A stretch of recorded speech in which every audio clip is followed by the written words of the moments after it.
Happy Saturday and welcome to another ASBAS Digital Solutions session. I'm Dante St James. We're going to have a chat today about the potential for new sources of income in your business. So we're going to have a various people dropping in, I think, in this one. It's Saturday. What I generally find is that people are a little bit far behind. They've got things to do on Saturdays. I'll drop in a little bit late, but I'll come in and join the chat anyway.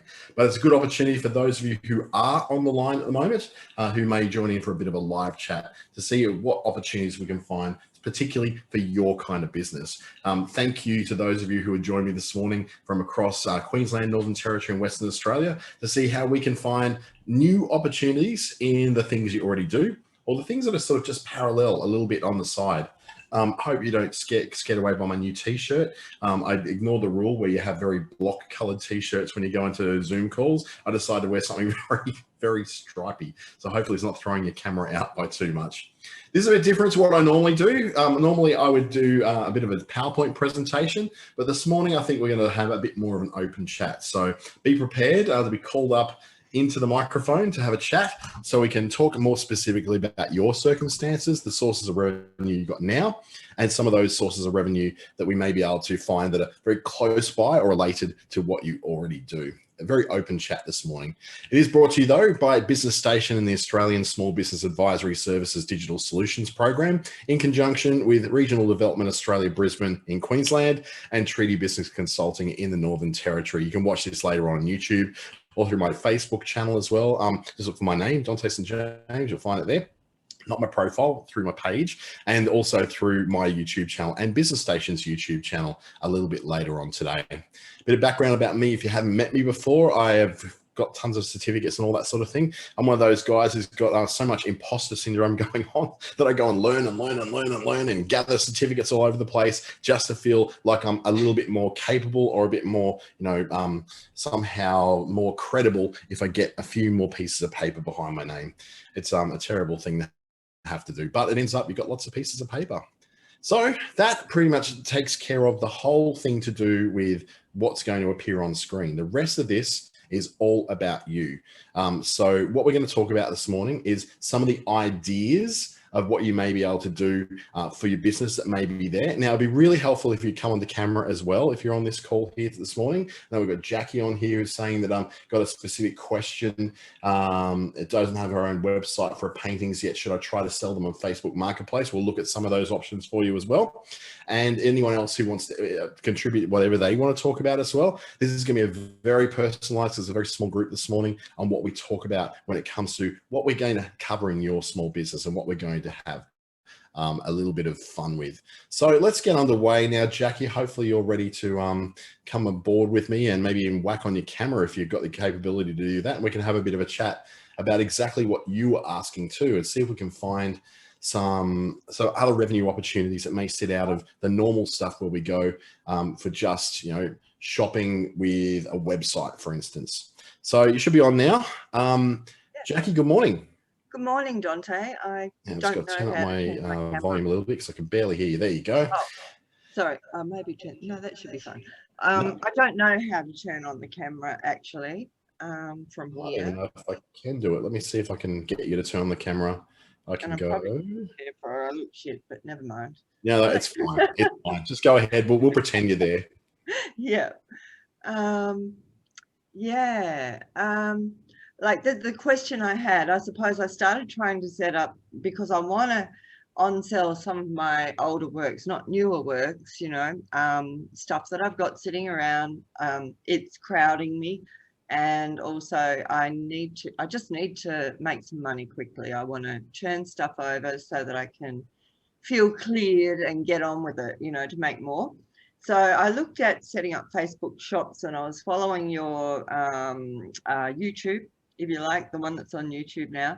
Yeah. And then I got to the point where it said I needed to have a website. And I also looked at the, the options on the thing, and it said if you have a website you can upload your catalog, and then it had this other option, and I wasn't exactly sure what that was, especially seeing as I don't have a website for my paintings and how that actually works. And then I started looking at Facebook Marketplace, And I wasn't sure that it was really the right place to put them. And also it says new, used, or something in good condition, etc. Well, they're a few years old, they're not brand new, and I didn't want to put used and not and in good condition. It just doesn't sound right, you know. So so in how to present that and how I wasn't sure, because I do want to upload them. I really want to do it this week, and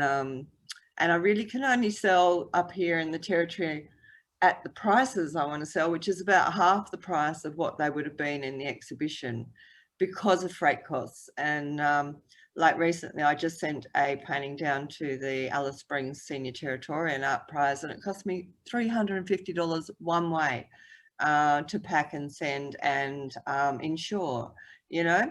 So yes. And Yeah, I've tried to welcome send to one to posting Tassie within before. Australia. It's not the Yeah, and so, is it? you know, and so how to do that, I think it needs to be made clear that it's local, otherwise you're up for extraordinary freight costs, because to send one to Tassie would have cost me $550, you know, to put it into something one way. Yeah, Yep. that's it. And that can be hard to do when you're using something like, say, for instance, Facebook Marketplace, where the price is the price is the price. Yes. So it's not like it's Right. you can price plus this. Yes, that's a really good point. Thank you. Yeah. So Yeah. ultimately, what you really do need to do is eventually get yourself some kind of website. Now, it doesn't have to be a full paid, expensive Shopify or anything like that. Yeah. It can be something that's much cheaper. But for you to get that additional revenue that you need to be able to move those things, ultimately, you do need to have some kind of online marketplace. Now, marketplaces for art are pretty well established in the form of things like Etsy, for instance. Yes. I'm not that keen on putting the paintings on Etsy because I feel it would devalue them. And I have worked in several collections, and even though I want to let them go cheaply, I'm just not too sure about the Etsy marketplace. As it would be fine for jewelry, but you know, I'm personally not a fan of Etsy at all. I think its fees are exorbitant. I think it's quite I just have opinions about Etsy that I don't particularly like it as a platform. And I also like the fact that you can set up your own property somewhere else. Whereas Etsy, you're always renting space on someone else's platform. Facebook Marketplace, you're renting space on someone else's platform. Yes. It's so easy for something to be switched on or off and affect you in a bigger way because you're on someone else's land. Yeah. When you've got your own, that's a little bit different. You can control the access and control all the messaging that goes on with it. But the problem is, as you've probably encountered, is setting up an e-commerce website, complicated, long-winded, and if you get someone else to do it, it's so expensive to do as well. Yeah, I can't afford that. I have to do everything myself at this moment. That's it. So one of the options that will be open to you is something using, say, a Square shop. So it uses the Square, you know, the Square card readers you often find at the market. I just bought one last weekend. Yes. So they've got a product that actually has a website attached to it. Oh, so it, right. Yeah. So it uses your Square account. So what I'll do, I'm just going to pop over into another window here so I can share with you what that looks like. Let's find the right one. This one, I think it is. I'll share my screen. And this is a great place to start because it's probably one of the simpler ways to set up any kind of online store. And because so many small market traders have already got their own little Square readers, and they can just plug in that account. So everything they already do with their Square reader is connected through to their shop as well. So if you shop from the website, it goes through the same Square payments. And Square, as you probably noticed, is the lowest fees of any of those kind of card readers. And it also happens to be the lowest fees of any of the online payment providers as well. So what it is, it's this company called Weebly, who have a do-it-yourself website builder, have a free level that they work with. Now, it will cost you a little bit per month, but it's nowhere near the price of things like Shopify and all that. That will then start up to set up like your little shop. And the interface is not ridiculously hard. I can see you took a screenshot there. Good on you. And good. That's what you need to do. So Weebly is a very simple very simple web builder. And then with Square, if you have Square and you start your Weebly site with them, you get your first $500 of payments accepted online without a fee. Wow. So then you're not paying any fee on top of that. So the first things you do, say you sell 2 paintings at $250 each. You won't have to pay the square fee for those first 2, just to sort of get you going with it. Now, you've already got a Square account probably, or have you set it up yet? Well, actually, I got halfway through setting it up, and then I had the, oh, now what do I do dilemmas, because one thing, I have the business, the ecom business online, but I have my ABN is registered under my name, my personal name, and then I have a lapsed business name in which I have a bank account attached to, in which I just do all my cleaning jobs under, and get the money paid into there.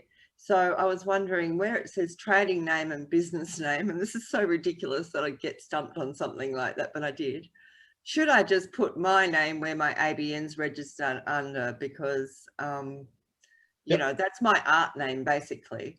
So the simple answer is, yeah, your business name is what your registered business name is. So if you've registered a name with ASIC, like an actual registration of business name, you put that in. Your trading name can be whatever you like. So that can be, say, for instance, if I'm using, you know, Jackie's Arts as my trading name, it may not be a registered business name, but it's got people knowing it. I wondered about that, about the, whether I had to have actually registered the, you know, trading name or not. And, you know, I have one. Trading names are an old thing that's actually going away. They're getting rid of those in ASIC at the moment for the Australian Securities and Investments Commission.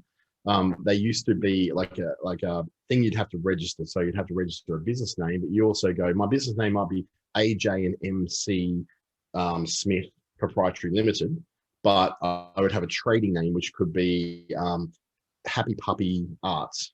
And that would be a trading name that was registered. Now what you can do is just, they've made the business name register able that you can have lots of business names under one ABN. And so you can actually register Happy Puppy Arts as a business name now. It's $35 a year or 80 something for 3 years, something like that. So it's a lot more affordable now. Yeah, great. That so does trading name, you put in whatever you like pretty much. And I thought I would just link it to that account where it's an old business name on the bank account. I probably should change the name of it, but that means I have to close that and then open another one. And currently it just works for me that still I'm just getting paid into that one with everything, any bits of money that I make from all the different things that I do. So yes. And so makes complete sense, really does. Yeah, does make sense. That's a really good start. So you know, you're the only person who's come forward this morning to say they want to actually chat. So we can make this all about you this morning, Jackie, if you like. We can go for a bit of a deep dive. I'm so lucky. You're very lucky. The only offset is that you're going to be on YouTube, so hope you can cope. That's okay. I don't really mind. You're not showing your face, so you're all fine. Yeah. Well, I've got my cut-off volunteer from the Falls Festival T-shirt on, and you know, and you haven't painted yourself as a online personality yet in person. We'll just use your name. That's fine. Yeah, cool. And by the way, Dante, you mentioned about your imposter syndrome. I've just got to say, I've been singing your praises to absolutely everybody for all the qualifications and expertise and knowledge that you have, and I'm so grateful to be able to access it. So thank you. This program has been amazing for that. It's just opened up so many opportunities for people to be able to access, you know, not just me. There's like a swag of advisors on that do this. I just happen to be probably the most active. So especially on the webinars, I do like 5 of these things a week. I noticed. Yeah. And I do my free ones, and I do some in-person ones in Darwin as well. But it just depends on where I am. I'm off to Alice Springs, so I'll be broadcasting some of these from my hotel room in Alice Springs as well. So it's always something that's going on that's very different, but having this technology, but also with Business Station, Treaty and RDA Brisbane, being able to bring this program together just means that we can just reach so many people and do things like this. And it just means too that, in order to do, to serve people the best that we can have almost like this, it's like a talkback radio show almost, isn't it? It's fantastic. Yeah. It's really fantastic. Yeah. So we can probably take a real big deep dive and look at all the potential different sources of income we can find for you. First of all, getting onto a Square site. So don't mix it up with Squarespace. They're very, very different. So it's definitely a Square site with Weebly is what you're after. But you took the screenshot of that, so you know what you're looking for. So you sign with Weebly first, is that right? Well, what you do, you sign up with Square first. So Oh, and if okay. you Well, that's do what the I'm process waiting. first, but Yeah, do it through that link. So it starts the process of doing the website side of things as well. right.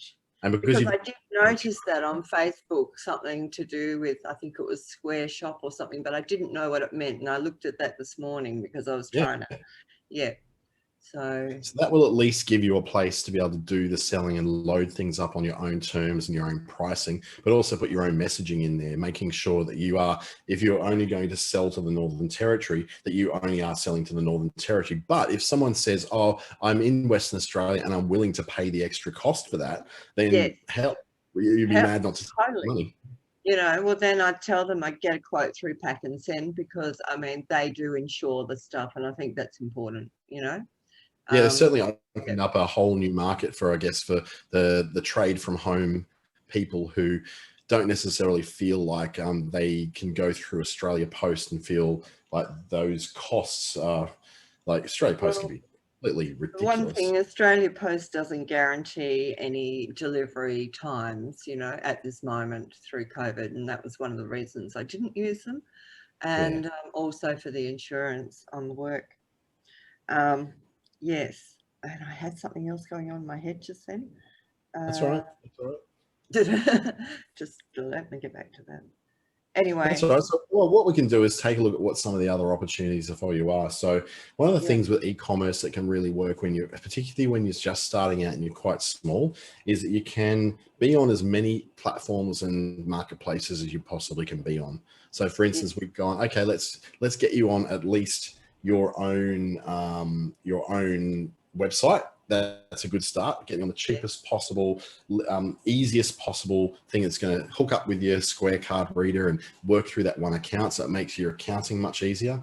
But then there's also marketplaces. So Etsy's one of those. We already talked about Etsy. There's yeah, also been putting yourself on things like Amazon and on eBay. yes, Now, not that they are necessarily really big marketplaces for art, because they're not. They're more for consumer goods, fast moving consumer goods. That said, though, they still provide you with a channel of promotion that you otherwise don't have. So so for instance, someone searches for your business name online and they find your website, but they can also see that you've got an Amazon store and that you've got an eBay shop front as well.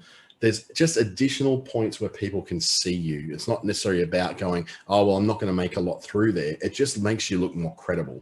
So sometimes being on those extra marketplaces isn't about, oh, there's another opportunity to make money. Sometimes it's just an opportunity for you to look a bit more credible and a little more trustworthy.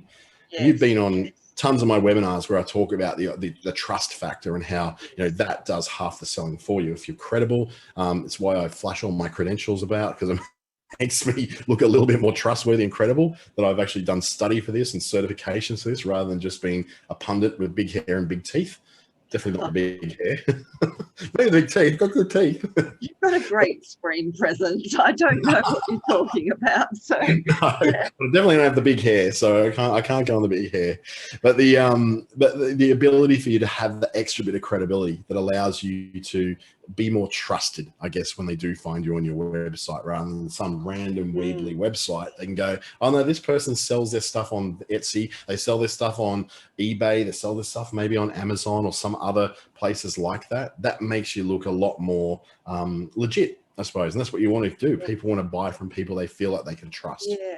And I guess that's one of the reasons why I've also just signed up with Vocal on their 3-month half price pro plan, so that I start adding bits of writing, and then I can actually write about processes behind the art as Yeah. well as into some of their fiction content competitions, but actually get used to the process of being seen and heard and putting my stuff out there to a wider audience, which I think breaking through the fear barriers is a thing, and yeah, so that's why I'm just starting to open up and write more, even on Facebook, like under some of the posts, I'm just going to write little blurbs and say a little bit more than perhaps I normally would, yeah. Yeah, and that's it. And as you would know, art particularly, so you work in the realm of art, is as much about the story behind the art as what it is about the art itself. Absolutely. I've got Yeah. yeah, I've got a painting in my living room from a local artist called Jimmy Bamble, and here in Darwin, and he's a lovely guy. He's an absolute nutcase, and it's very street art, graffiti like stuff. Oh, I think I I know. Yes. Yeah. Yeah, you'd probably know him. He's got a couple of things up in the Darwin In street his art as work. well. Yeah. Yeah, yeah. And Mm. so what attracted me to his art, that it tied into some popular cultural elements that I knew of and I understood it. And so when I went to his website, and I even had a chat to him because he actually became a client of mine eventually as well, and I ended up building his website for him. Oh, That wow. the process was that he was very short and sweet with his descriptions about what his process was and what he was thinking about. And it's all very sort of millennial, short, sweet, vague, nondescript kind of stuff. But once I Right. actually got in a conversation with him and I actually asked him, so when you were painting this particular piece, what was it? What made you paint that? And he said, I don't know, I just start doing things. And I said, okay, so let's look behind the scenes of that. You start doing things. Okay, so at some point your thought starts somewhere. You would have been inspired for that particular meme like character to put them on a painting. He said, well, I think I came across a meme online and I saw the friend was laughing at it and saying, this is me after I've just won an argument. And it reminded me of when I had an argument with my dad when I was 12 years old. And there was this whole That's process great. Yeah. and I said, that's the stuff you need to start documenting on the way. He's not there yet. He'll get there though. Is the idea Yeah. of going into the behind the scenes story of it, because that's ultimately what's going to sell the story. What sells Rembrandt isn't the intrinsic value of what Rembrandt is; it's the Yeah. story of Rembrandt. What sells,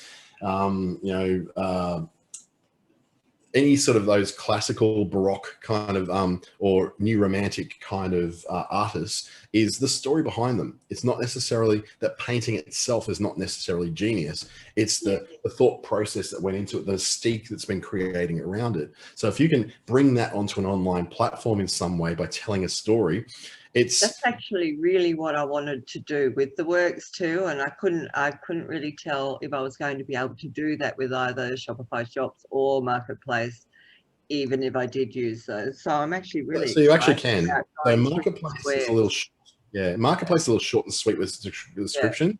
But using yeah, your own website, you've got quite a lot of description space you can work with, so you yeah. can tell a much more broad story. What they usually do is they have a short description, which is the thing that shows up in the list, and then there's the longer description where you get to tell a much broader and bigger story as well.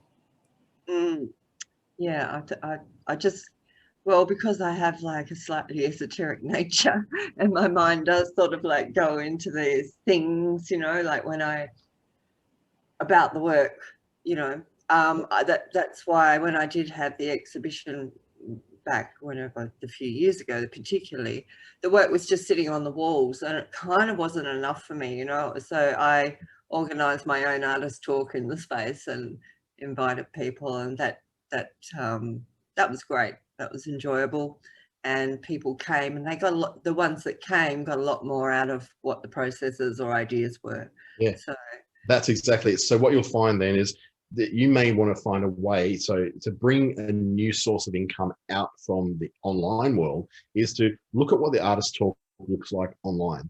What does that actually, how does that translate to what the artist talk is inside a gallery? yeah, Is it a recorded video? Is it the story? Is it an interview style thing? Quite often, a beautiful way of getting an artist out there, or a performer or a dancer, is something like the Off the Leash newspaper magazine that happens in Darwin. It's like arts and events things to oh, do. yes, And they do a lot of interviews with a lot of visiting artists and local artists and performers and those in the arts community. And they do it in interview style, so that questions are yeah, asked that go a little bit deeper behind the scenes. So that could be something that opens you up to be able to go, okay, here's some new sources of income that I want to get. So one of those is to appeal to more people than what I currently am appealing to. And that might be to get better stories. So it could be you interviewing the artist, having a chat about them, about their life, that kind of thing. And I think I've that's actually done that, like when we had a pop-up shop out at Berry Springs, and me and a few rural artists had one for a while, and I did go around and interview the various ones, which I just have on my phone, really. But it was a fun process, you know, to get to know them and what they were about. And yeah, but I didn't do anything with it because I didn't really know what to do with it at the time, you know.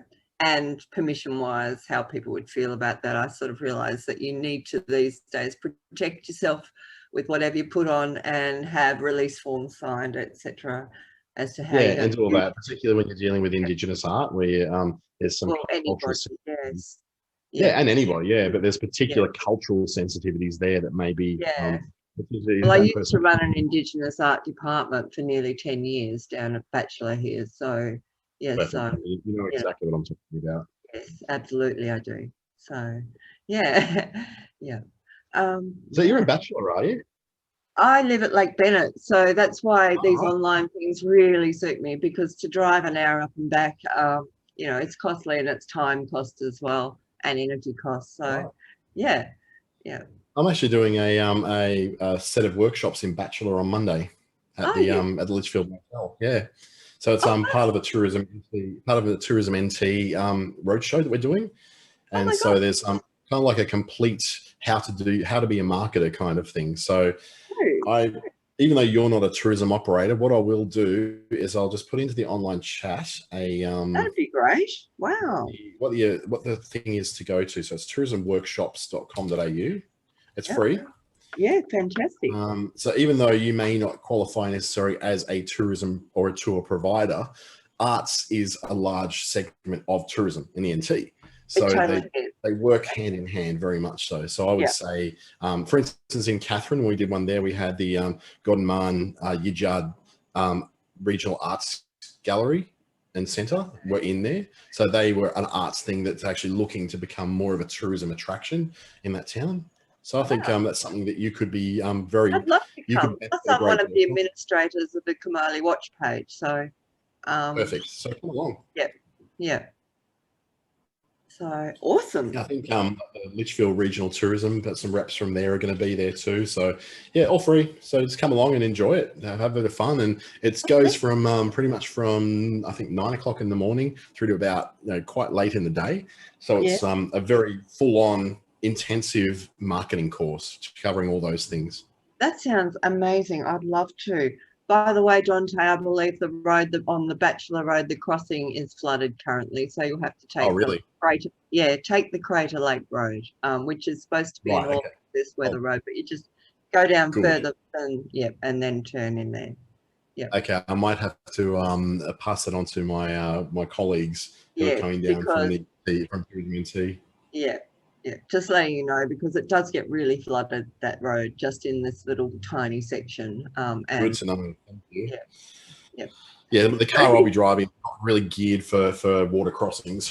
No, but the all access road should be fine as long as it hasn't been raining way too much, in which case there's a Great. short flooded area, but it's not that deep. So yeah, Okay, gotcha. yeah, Gotcha.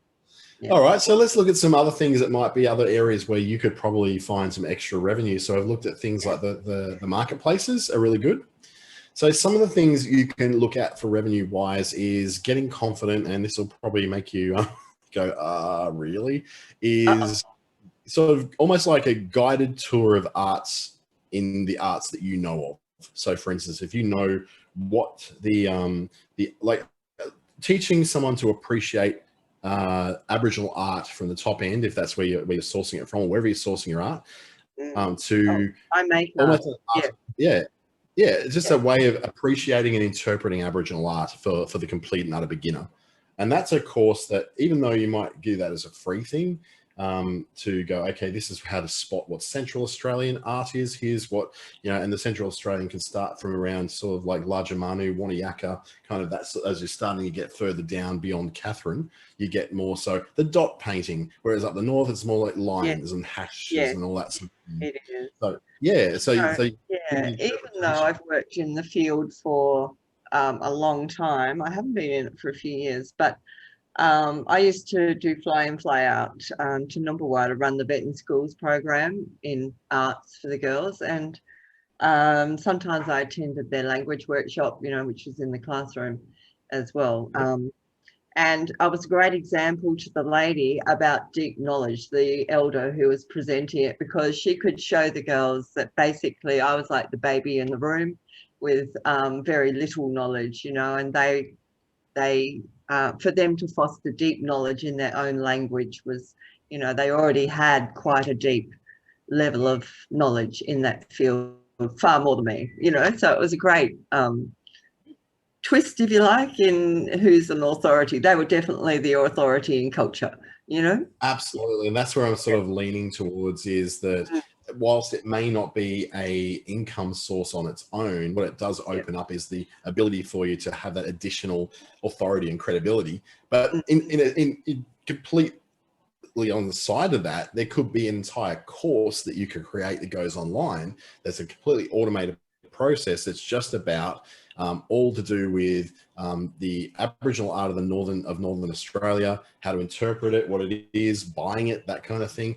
There could be emerging galleries overseas that are looking to diversify their collections into Aboriginal art and not have the first idea of what it is. And if you can be the person who sells them a $30 course that teaches them how to recognize what the art is and the authenticity and how to trace the provenance and all that. Yeah, I've actually got another idea about which I'll talk to you tomorrow about in that respect. I mean, tomorrow, Monday, sorry, when I come to the thing, just about an idea that I have about, I'll talk to you about it when I'm seeing you, actually, about authenticity and a new way of yes, anyway, that I've had in mind. That's great.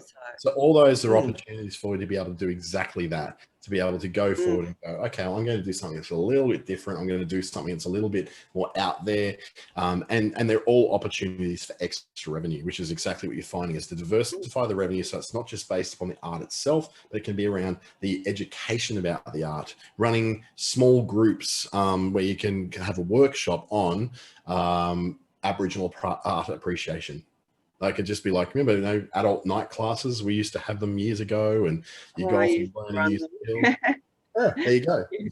So it's not necessarily like teaching someone to paint like someone from Lajamanu. What you're doing is saying, or from Numbulwar, you're saying, here's how to recognize the arts and to appreciate those arts, so that next time you do go into a gallery, you can actually see what they're coming from, what the stories are, and recognize the provenance, recognize the regional aspect of it, to understand what, if someone's put a word on there, what that word means, that kind of stuff. So you can actually help to interpret those stories to a wider audience, for people who are interested in knowing more.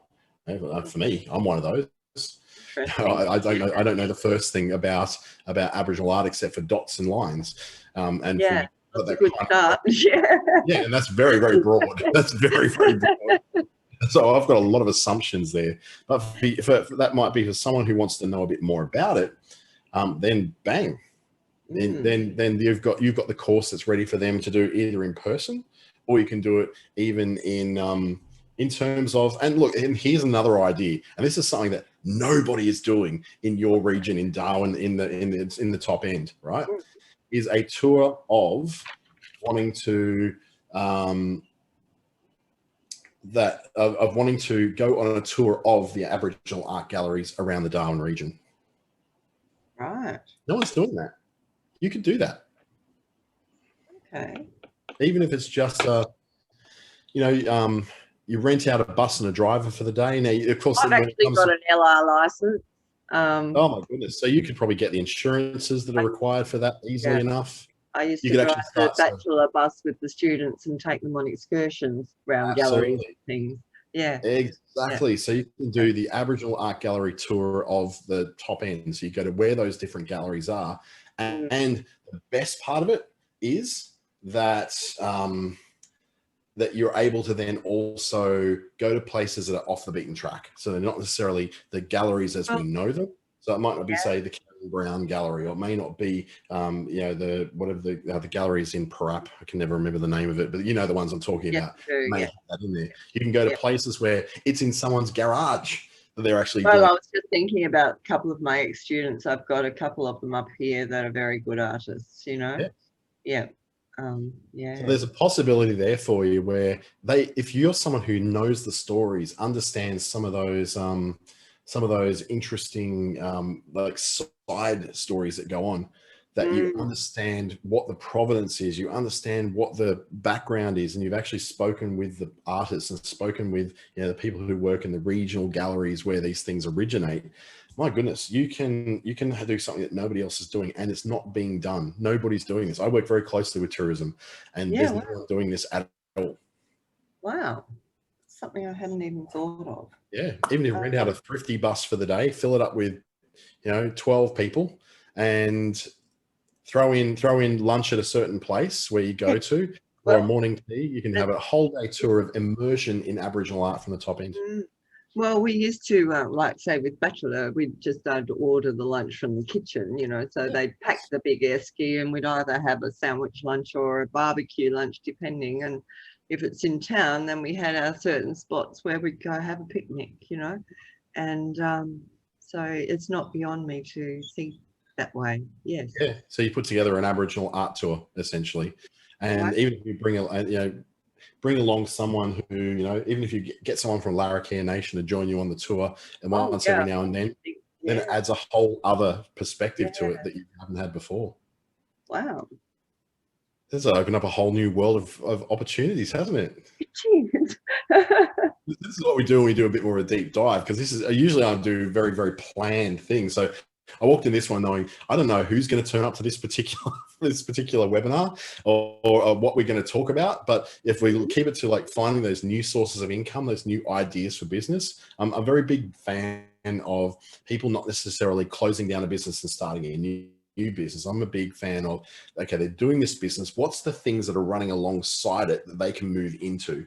So for instance, with you, art can be an art tour, art can be art courses, art can be art appreciation webinars. So there's so many things that are going on different sides. There's not that many people who are setting up good marketplaces. Like we've got the Aboriginal Art Fair, which is incredible in Darwin. It's a massive, it's amazing. It's a beautiful event. It's just one of the highlights of the calendar. I was so sad it had to go online last year. I know. Hopefully I can't go there because it's just too entire. Well, I do, but you know what I mean. A lot. Should keep my credit card at home. No, there's a lot going on. There's so much, and you want it all. But that's the main marketplace we've got for Aboriginal art. And it's the biggest marketplace in the country for Aboriginal art. But when you come into, you know, who is actually bringing together all these things, a curated collection of Aboriginal art, not as an agent who's trying to fleece people and making millions out of, you know, exorbitant fees, but who is actually making a very well designed, very good Aboriginal art gallery online that people can buy and source art from directly from the artist, and it's benefiting the artist, and the fees are not particularly huge, and there's also that's not happening either because it's very hard. You know, we call it like herding cats. It's very hard to herd a bunch of cats. Herding a bunch of regional art galleries is also very hard to do. Oh, herding a bunch of people is very hard to do sometimes. But involving humans, any humans, pretty much. I think cats are probably easier. Just put like a bit of food in front of them. They're like, okay, I like you. Wow. So there's opportunity. By the way, I have just put a lock on my shop for a little temporary moment whilst I remodel and update. So, good idea. Yes. Yeah, good idea. You can do that. If you don't have like a dedicated lot of fans who are constantly visiting you and constantly doing going to your website, then you're fine. You can close off for a while and it's not going to make a big difference. Yeah, just while I fix it. So, and thought that was best. So that's sort of all come from our talks, and I'm really enthused about the designs that I'm making right now. So cool. Yeah, thank you. So we've covered a few areas, probably a lot more than what you were prepared to do. So you've starting to build the whole online shop world. We've gone marketplace is probably not the place for you because everyone there is looking for something for free or for $20. That's what I was thinking. Yeah, they're not really looking to spend money of significance on something. They're not investing. They're just trying to get people's cast-offs. Yeah. Now, in terms of selling small objects like the jewelry or whatever that I've made, say on Etsy, one of my, I suppose, biggest issues is I don't want to have to go to the post office and except for once a week, you know, maximum. Like at the moment, I probably only go once a month, but you know, because it's in Bachelor, and so from here it's a 25-minute drive, 30-minute drive. And so you would just flag that on your page as something that I will do once a week. It actually, you know what? It becomes a bit of a quirky thing. So you say, hey, I live in a remote place. It takes a while for me to get to the post office, so I tend to only do it once a week. So at the moment, I do that on a Friday. So you expect that your piece will be sent to you on a Friday, and due to the slowness of getting things to anywhere in Australia right now, it could take up to 2 weeks to get to you somewhere in Australia. So you just explain as part of the quirk of producing things that are in a remote area. Okay. Make it a highlight. So what we call is when it's something which is actually a bit of a bug in your system, we say, not a bug, it's a feature. Okay. So it's not an inconvenience, it's a feature. Because things take a bit longer, they also take me longer to make them. So it's going to make it take a little bit longer to get there as well. Mm-hmm. Excellent. That's good, because that's one of the things that's kind of made me go, everybody wants everything so fast these days, but, and the other thing is too, when it comes to, say, Amazon, for example, and what have you, when you were talking about uploading anything to Amazon, I mean, I have actually thought about self-publishing on Amazon, and I really want to get that together, but I haven't got that at this stage together. However, would you sell artworks on Amazon, or would it be, say, like the T-shirt design, which I can see with my e-com store, that could be a possibility. Absolutely. Amazon and eBay are much more about fast-moving consumer goods that can be easily bought on impulse rather than large purchasing decisions like washing machines, vacuum cleaners, and cars and artwork. So something like your jewelry, your T-shirts, any of that kind of stuff is probably more like, it's going to be more geared towards those kind of very fast marketplaces. Yeah. And also they kind of set up for, those marketplaces are set up for discovery, for people to sort of have a look around and surf around. And it's like the new shopping center. You don't necessarily go to the shopping center because you had to go there to buy a specific thing. You went there to browse. You went there to see what's up there. What's going on? What's available? What's new? Yeah.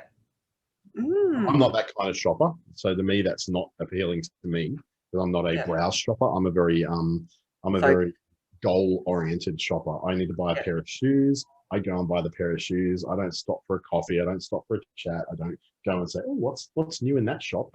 I don't even buy my clothes in shops anymore. These I order online from a shop. The shop that sells these is literally in Casuarina Square. I've never been in the shop. I've never been in the shop. But I really hate going into Casuarina Square myself personally, and I've got to feel your pain. I feel your pain. Yeah. If I need to go to a shop like Kmart, I live in Darwin City. I will drive to Coolangatta. I'll drive to Coolangatta. Other end. Yeah, I don't even want to go to Palmerston, so So that's the quirks we go to, and that then opens up. Then, well, there's going to be plenty of people that like you and I that do that same kind of thing. So they're looking for the thing that's going to be the path of least resistance, and they'll go out of their way to find that path of least resistance, which I think opens up a possibility, because Aboriginal art is hard. It's hard to know whether it's real. It's hard to know where it's come from. It's hard to know whether is this art or is this just a cheap copy that someone's done out of China. You don't know. It's very hard to tell. That's a very good point. Anyone who makes that easy, anyone who makes it less mysterious, anyone who can actually crack the code, I think has got an opportunity to not just make a lot of money, but to add back some credibility that's been lost in a lot of cases with the Aboriginal arts community, where people have gone in and they're just exploiting that. Yeah. Interesting. So many opportunities, huh? Yeah. And this is what I love. This is why I love doing these kind of open sessions like this. And I'm actually thinking of even doing one of these almost every weekend, doing an open talk back, deep dive with a client or two, where we pick a theme and just go deep with it. But I think it's great. It's an opportunity to look at like opportunities. And we've come out of this now. We've been in here for 45 minutes, and we've gone from okay, I want to be able to sell paintings, but I'm not sure whether I sell them on Facebook Marketplace or Facebook Shops, to now we're talking about an art tour, finding out you've actually got the license to be able to do that. to be able to doing a portal for Aboriginal art that brings together lots of different communities. That's not being done very well now. We're talking about the ability to be able to produce an online course of how to appreciate Aboriginal art. So suddenly, bang, you've gone from one idea to 4, 5, 6 different ideas that we can flesh out in any which way we like, depending on how much time and energy you want to put into them. Absolutely. That's so interesting. It's just like, it's blowing my mind a little bit, you know. It's like, okay, I've got to watch all this again and absorb, you know, and absorb. And I think, yeah. Well, there's also shiny object syndrome there. So you can go, oh, this is hard to do. That one looks really shiny and cool. I want to do that one. And when you get to that, you've got to go, okay, I've just got to finish one thing and get that done. And so there's a process I call the lean startup method, which I use for starting up any sort of new operation I want to do or with a client, is that we don't have to get it perfect. Yeah. We get it started and we get it done rather than getting something and just making sure it's absolutely perfect. And when we think it's absolutely perfect, perfect is the enemy of productivity. And the idea that you don't, like Jeff Bezos, when he formed Amazon, started off with a horrible looking web page that was very unfunctional, but it at least did the thing because it was the first to do it. So he got in there and sold books in a marketplace where people could sell their books and he could sell books. And it became this thing that now is the largest retailer in the world. You know, it's bigger than any other retailer, and they don't own a single store. Well, they own a couple of stores actually now. They have a couple of shops. And he's just stepped down as CEO because he's the world's second richest person.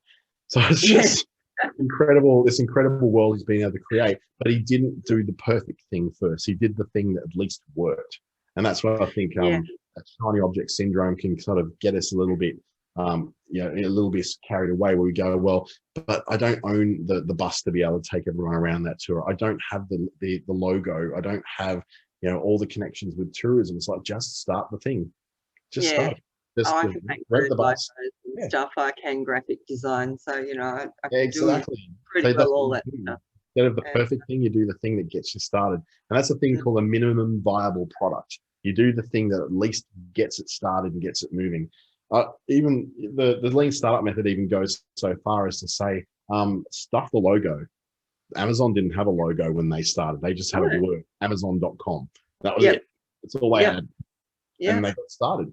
And it'd be the same with you. Yours could be Aboriginal Art Tours, and you don't have a logo, but you've got a bus, you've got a presence, you've joined Tourism Top End, you've now got the ability for people to be able to book you. That's all you need. Make it perfect later. When the revenue's starting to come in, then you pay for those things. You pay to get the logo printed out and put on the bus. You pay for eventually the bus if it prints off. So you start small, work your way up. Very interesting. So many possibilities, Jackie. Yes. Wow. Well, first things first, I'm going to be really happy to keep setting up my Square card now and set up the Square shop through Weebly, is that right? And then put that onto the Facebook shop. So that's the process. 1, Square card, 2, to the Square shop through Weebly, 3, to put it onto the Facebook shops, right? Yep, absolutely. Yeah. So that's step 1 before we start looking at the other shiny objects.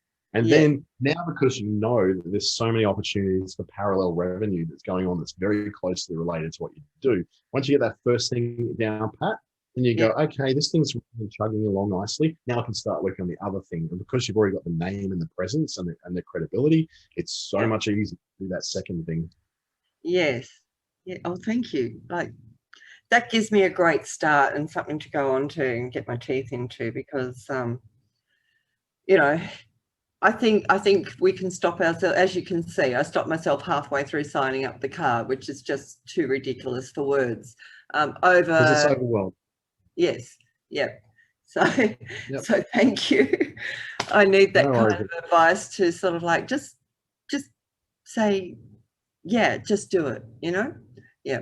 That's it. That's what you have to do.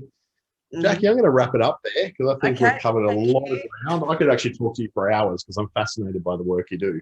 So, Oh, but I've actually got to move on and we're going to wrap this up. So, for those who are that's watching lovely. this on YouTube, yeah, thank you. For those of you Thank watching on you. YouTube, if you have an interest in doing something like this, please whack it in the comments below to let us know that this is something you'd like to see more of, these deep dive chats with clients or individuals on the ASBAS program. If you'd like to participate in one, just email me through dante@treaty.com.au or whack it in again in the comments below in YouTube.